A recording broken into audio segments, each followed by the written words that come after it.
جو خاک میں ملے اسے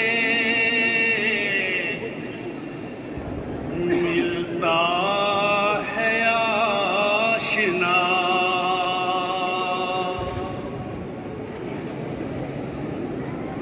جو خاک میں ملے اسے ملتا ہے آشنا۔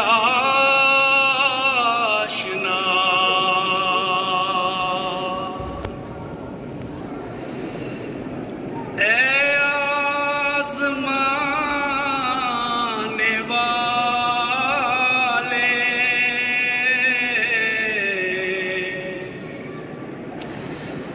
یہ نسخہ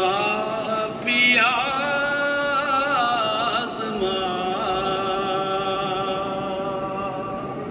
والے،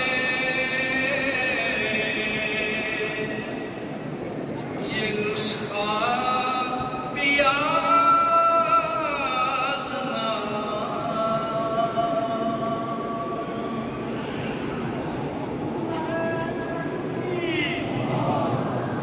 کامیابی کے راستے فلاطین صاحب نے اپنی اچھی آواز میں ہمیں یہ پڑھ کے سنایا، تو ہمیں اس پہ غور بھی کرنا چاہیے، خاص طور پہ ان لوگوں کو جن کے ذمے کوئی خدمت ہے، خاص طور پہ اس پہ غور کریں، اس کے علاوہ کامیابی نہیں مل سکتی۔ اب میں ترجمہ کے لیے جرمن ترجمہ کے لیے مکرم راشد محمود صاحب مجلس۔ لا الہ الا اللہ وحدہ لا شریک لہ واشہد ان محمدا عبدہ ورسولہ، اما بعد فاعوذ باللہ۔ وہ مقصد ہے جس کے لیے اللہ تعالیٰ نے انسان کو پیدا کیا۔ ایک حدیث قدسی ہے جس میں اللہ تعالیٰ یہ فرماتا ہے کہ کنت کنز مخفیہ، اور یہ وجود کا اظہار خدا تعالیٰ کے ساتھ تعلق کے ذریعے سے اس طرح کے انسان کے اندر خدا تعالیٰ نظر آتا ہے۔ یہی وہ مقصد ہے جس کے لیے اللہ تعالیٰ نے ایک نہیں، دو نہیں، سینکڑوں نہیں، ہزاروں نہیں، بلکہ 1,24,000 انبیاء کو اور رسول کو اس دنیا میں بھیجا۔ ہمارے پیارے آقا حضرت محمد مصطفیٰ صلی اللہ علیہ وسلم بھی اسی مقصد کے لیے اس دنیا میں تشریف لائے کہ ہمارا خدا تعالیٰ کے ساتھ تعلق قائم ہو جائے، اور اس زمانے میں اللہ تعالیٰ نے حضرت مسیح موعود علیہ السلام کو بھی اسی چیز کے لیے بھیجا۔ ہم فرماتے ہیں کہ وہ کام جس کے لیے خدا نے مجھے معمول فرمایا ہے وہ یہ ہے کہ خدا اور اس کی مخلوق کے رشتے میں جو قدورت واقع ہو گئی ہے اس کو دور کر کے محبت اور اخلاص کے تعلق کو دوبارہ قائم کروں، یعنی خدا کے ساتھ انسان جڑ جائے۔ حضرت خلیفۃ المسیح ثانی رضی اللہ تعالیٰ عنہ نے اسی موضوع کے اوپر ایک دفعہ تقریر فرمائی تھی، اور حضور نے اپنی اس تقریر میں فرمایا کہ لوگ مجھے دعا کے لیے خطوط لکھتے ہیں، کوئی مجھے یہ کہتا ہے کہ میری صحت کے لیے دعا کریں، میری صحت خراب رہتی ہے، دعا کریں کہ اللہ تعالیٰ مجھے شفا عطا فرما دے۔ کوئی یہ لکھتا ہے کہ شادی میری ہوئی ہے، بچے نہیں ہیں، دعا کریں کہ بچے پیدا ہوں۔ کوئی کہتا ہے کہ بچے ہیں، صرف لڑکیاں ہیں، دعا کریں کہ لڑکے پیدا ہوں۔ کوئی کہتا ہے کہ لڑکے ہیں، دعا کریں کہ مجھے لڑکی مل جائے، مجھے بیٹی مل جائے۔ کوئی کہتا ہے کہ میرے پاس جاب نہیں ہے، کام نہیں ہے، دعا کریں کہ مجھے کام مل جائے، کوئی کہتا ہے میری شادی نہیں ہو رہی، دعا کریں کہ میری شادی ہو جائے۔ حضور نے فرمایا کہ غرض جتنی بھی لوگوں کی ضرورتیں اور خواہشات ہیں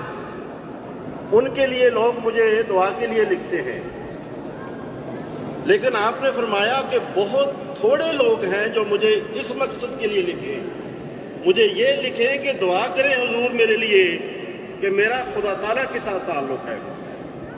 مجھے میرا خدا مل جائے۔ حضور نے فرمایا کہ اگر خدا آپ کو مل گیا تو تمہاری ساری خواہشات پوری ہو جائیں گی۔ ہاتھی کے پاؤں میں جیسے سب کا پاؤں ہوتا ہے، آپ نے فرمایا کہ ایسے خدا کے ملنے سے ہر چیز تمہیں مل جائے گی۔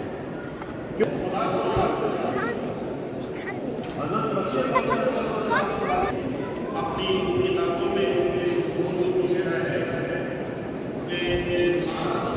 کی روح کے اندر اللہ تعالیٰ نے اپنی محبت کو ڈھونڈ دیا ہے، اور انسان کی فطرت کے اندر اللہ تعالیٰ نے اپنی تلاش رکھی ہے، اور اپنی محبت کو اللہ تعالیٰ نے انسان کی فطرت میں ودیعت کر دی ہے، اور انسانی روح کو اس وقت تک چین نہیں آتا جب تک کہ اس کا خدا تعالیٰ کے ساتھ تعلق نہیں ہوتا۔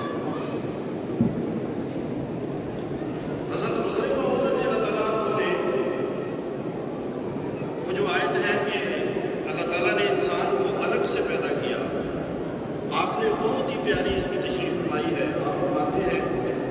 کہ انسان کی فطرت میں اللہ تعالیٰ نے محبت الہی رکھ دی ہے، اور تعلق باللہ کے مادے کے ساتھ اللہ تعالیٰ نے انسان کو پیدا کیا ہے، یعنی انسان کو اللہ تعالیٰ نے اس استعداد اور اس صلاحیت کے ساتھ پیدا کیا کہ وہ خدا تعالیٰ کے ساتھ اپنے آپ کو جوڑ سکے۔ اب یہ جو خدا تعالیٰ سے ملنے کی تڑپ ہے، خواہش ہے، یہ جیسا کہ حضرت مسیح موعود صلی اللہ علیہ وسلم نے فرمایا، حضرت مسلم موعود نے فرمایا، خدا تعالیٰ کے ساتھ جو انسان کرنا چاہتا ہے یہ یک طرفہ ہے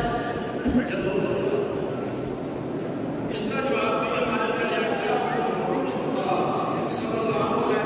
وسلم نے دیا ہے کہ نہیں، یہ یک طرفہ نہیں ہے، یہ دو طرفہ ہے۔ جیسے انسان خدا سے ملنا چاہتا ہے، ویسے ہی اللہ تعالیٰ بھی انسان سے ملنا چاہتا ہے۔ خدا باقی جب اس کا بندہ بھٹکا ہوا بھٹکی ہوئی ہو، جب خدا کا بندہ تو خدا کی کہ جو شخص میری طرف ایک خواہش آتا ہے، یہ میری ہے کہ جو ایک خواہش میری طرف آتا ہے میں اس کی طرف ایک ہاتھ آتا ہوں، اور جو ایک ہاتھ کی طرف آتا ہے میں اس کی طرف ایک ہاتھ آتا ہوں۔ یہ انسان کا کام ہے، اور جب انسان خدا کی طرف قدم اٹھاتا ہے تو خدا تعالیٰ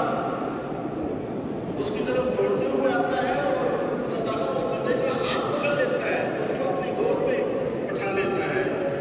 ہاں، حضرت صلی اللہ علیہ وسلم نے ایک واقعے کے ذریعے سے بھی اس چیز کو واضح فرمایا۔ آپ نے فرمایا جنگ میں ایک والدہ تھی جس کا بچہ گم ہو گیا،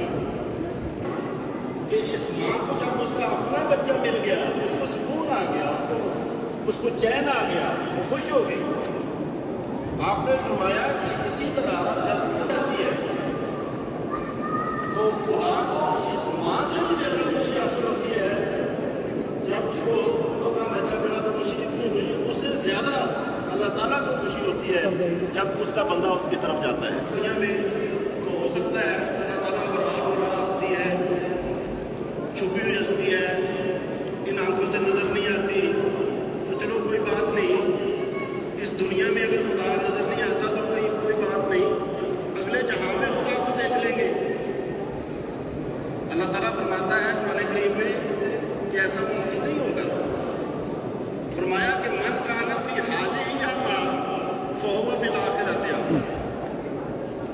جو اس دنیا میں اندھا ہے اللہ فرماتا ہے وہ آخرت میں بھی اندھا ہی ہوگا۔ یعنی جس کو اس دنیا میں وہ آنکھیں عطا نہیں ہوئی جن کے ذریعے سے وہ خدا کو دیکھ سکے، تو پھر آخرت میں بھی وہ خدا تعالیٰ کی دید سے محروم رہے گا، خدا تعالیٰ کی رویت سے محروم رہے گا۔ خدا کو دیکھنے کے لیے جو حواس ہیں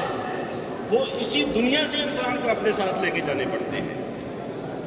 اور وہ حواس تب ترقی کرتے ہیں جب انسان اس رستے پہ چلے گا جو اللہ تعالیٰ نے قرآن کریم میں بیان فرمایا ہے